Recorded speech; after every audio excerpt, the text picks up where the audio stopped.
Nation और मैं स्वाति पांडे आपके साथ। अरे ये क्या अम्बेडकर अम्बेडकर अम्बेडकर करते रहते हैं आप लोग। जितना अगर भगवान का नाम लिए होते तो शायद आपका भला हो जाता। कुछ इस तरीके का बयान देकर के अब केंद्र गृह मंत्री अमित शाह फंसते हुए नजर आ रहे हैं। आपको बताएं तो शीतकालीन सत्र चल रहा है और संसद में अमित शाह ने कुछ ऐसा बयान दिया जिसके बाद अब वो विपक्ष के निशाने पर आ गए हैं। बिहार की बात करें तो तेजस्वी यादव, उनकी बहन रोहिणी आचार्य लगातार ट्वीट कर करके और अपना बयान देकर के अमित शाह को घेर रही हैं।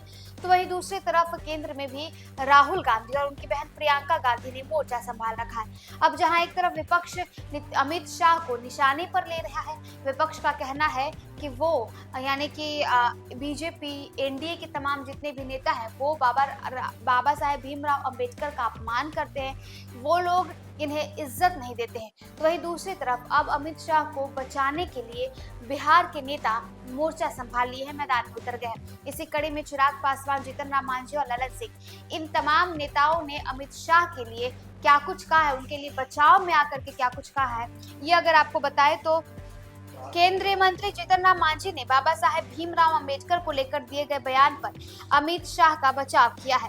वहीं एनडीए में शामिल जदयू और लोजपा आर ने भी इस मामले में कांग्रेस पर निशाना साधा है।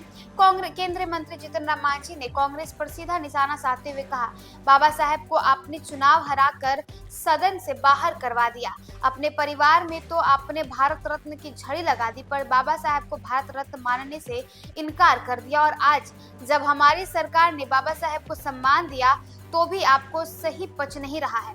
अंबेडकर साहब का भारत अमित भाई के साथ है। केंद्रीय मंत्री राजीव रंजन उर्फ ललन सिंह ने कहा, गृह मंत्री द्वारा राज्यसभा में दिए गए बयान को कांग्रेस पार्टी तोड़ मड़ोड़ कर नकारात्मक प्रचार कर रही है। उन्होंने कहा, प्रधानमंत्री नरेंद्र मोदी ने लोकसभा में संविधान पर अपने जवाब में ये स्पष्ट किया है कि कांग्रेस ने अपने पूरे शासनकाल में बाबा साहेब को अपमानित करने का काम किया है, उनकी पहचान को समाप्त करने का काम किया है। कांग्रेस ने तो आरक्षण को समाप्त करने तक की वकालत की है। इतने लंबे समय से के शासनकाल में कांग्रेस पार्टी ने बाबा साहेब भीमराव अंबेडकर जी को भारत रत्न देने की सोच भी नहीं, जबकि भाजपा ने अपने शासनकाल में उन्हें उनकी विरासत को सहेजते हुए उन्हें भारत रत्न से सम्मानित किया। वहीं चिराग पासवान की बात करें तो लोजपा प्रमुख और केंद्रीय मंत्री चिराग पासवान ने कहा कि देश पर लंबे समय तक शासन करने के बावजूद कांग्रेस ने बाबा साहेब का कभी सम्मान नहीं किया। अगर कांग्रेस को बाबा साहेब की सम्मान नहीं किया, अगर कांग्रेस को बाबा साहेब के सम्मान की इतनी ही चिंता थी तो लंबे समय तक जब वो शासन काल में थे तब क्यों नहीं सम्मान दिया। आज जब प्रधानमंत्री नरेंद्र मोदी के नेतृत्व में बाबा साहेब के जीवन से जुड़े अलग अलग स्थलों को पंच तीर्थ के रूप में विकसित किया जा रहा है तो प्रतिस्पर्धा में कांग्रेस बाबा साहेब का नाम ले रही है।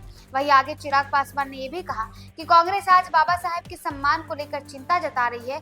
ये वही कांग्रेस है जिसने बाबा साहेब अम्बेडकर के रहते हुए उन्हें सम्मान देना जरूरी नहीं समझा। दशकों तक उनकी एक तस्वीर तक भारत की संसद में लगाना कांग्रेस ने जरूरी नहीं समझा। बाबा साहेब के सम्मान में भारत रत्न देना भी उन लोगों ने जरूरी नहीं समझा। आज कांग्रेस केवल एक कंपटीशन में है।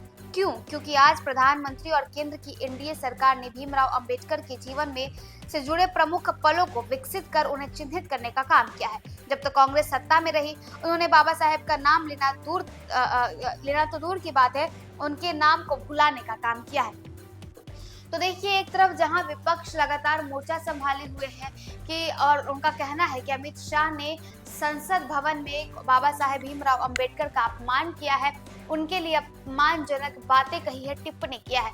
तो वहीं दूसरी तरफ अब तमाम एनडीए के तमाम जितने भी नेता हैं, केंद्रीय मंत्री जो भी हैं, वो अमित शाह के बचाव में खड़े हो गए हैं। एक तरफ जदयू से ललन सिंह, दूसरी तरफ हम के जीतन राम मांझी, तो वही आपको बताएं तो लोजपा रामविलास के प्रमुख और हाजीपुर से सांसद चिराग पासवान भी अमित शाह के पक्ष में खड़े होकर कांग्रेस को घेर रहे हैं। क्या कुछ इन तीनों नेताओं का कहना था, ये हमने आपको बताया। फिलहाल इस वीडियो में बस इतना ही। आप देखते रहे न्यूज़ फॉर नेशन।